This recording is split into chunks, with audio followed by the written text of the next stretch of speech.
Hey everyone, welcome back. Chris here. So in this video, we're going to talk about the deal. So again, this is going to be more of that investing series. Now the deal that my wife and I are doing is what's called the BRRRR method, or at least that's how we're obtaining the deal. So the deal's down in Texas. Now I know long distance sounds scary, but believe me, with today's technology, it's not as scary as you think. In fact, it's almost the same as if I were to invest 30 minutes away from me. Like cities that are 30 minutes away from me, I don't know anything about. Just like I don't know anything about Alice, Texas. Now, not Dallas, Alice, A-L-I-C-E. That's where this particular property is going to be. Now, yeah, I could drive 30 minutes to go find out about a neighborhood, but the main concept is the same. If you don't have the information, you want to go find someone who has the information. So I'm currently working on building my team. My property manager, I'm working with a wholesaler who knows the area real well, working with my lenders as well. Lenders are more or less just the finance side, but property management, a good property manager, especially one that's local to the area you're investing in, can be a huge resource. So I'm currently working on that. Now, where we're at in this deal is we're still in the acquisition phase, so we're still obtaining the property.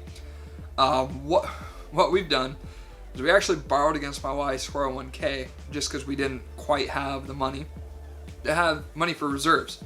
Now we're using what's called a hard money loan. Now hard money is, a lot of people kind of debate onto whether it's worth money or not. The main way I look at it is this: I can pass on the deal or I can get the deal. Maybe I have to pay a little bit more money to get the deal, but as long as I get the deal, I have a deal. So the breakdown of this particular deal is the property itself is $75,000. Rehab is somewhere between $8,000 to $10,000. And again, we're using the BRRRR method: buy, rehab, rent, refinance, repeat. So what we're working with the hard money lender is getting about $90,000. We're planning for about a $15,000 rehab budget. So we might have to come to the table with 10 to 20%. So if it's 20%, let's say worst case scenario, we have to get the hard money lender $18,000 to get a $90,000 loan to basically cover the whole project. Now what we're planning on the ARV stands for after repair value, is around $140,000.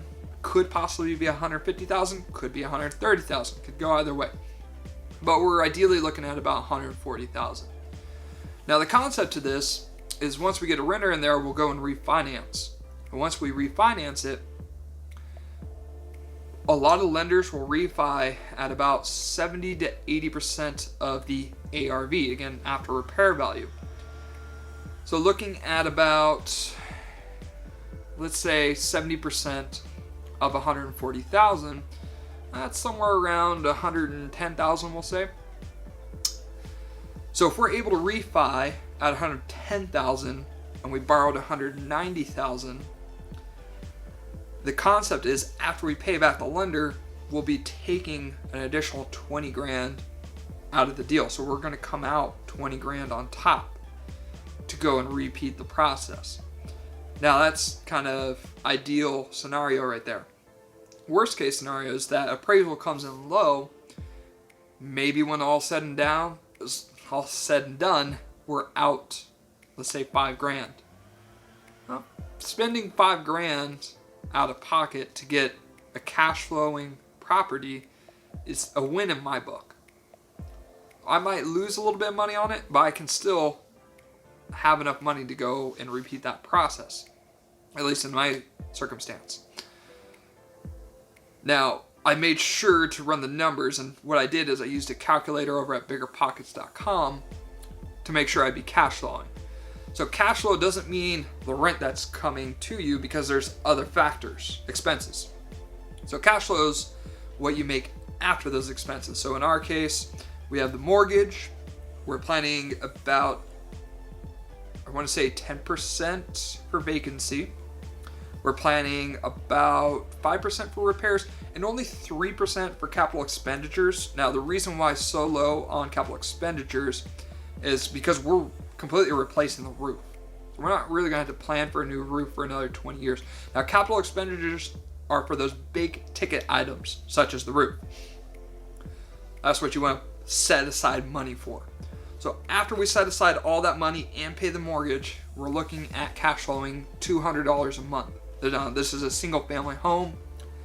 It's a 5-bedroom, 2-bath, or 2.5 bath. And that will be our first deal that we're looking at. So hopefully I'm hearing back from the lender today or tomorrow. The rehab should really only take about a week and a half, 2 weeks. Again, we're replacing the roof and just some minor interior repairs here and there, little cracks in the wall, stuff like that. We are going to have to do a little bit in the one of the bathrooms. It does have a little bit of mold. I'll make sure to post on my Facebook and Instagram kind of before and after pictures. Since I'm going through the process now, I might as well just post pictures of what it currently looks like. And then later on, I'll do both the before and after. That way you guys can kind of see what it looks like. That's the deal in a nutshell. If you have questions or comments on that, feel free to comment down below. Again, thanks for dropping in, and Sawadee Ka.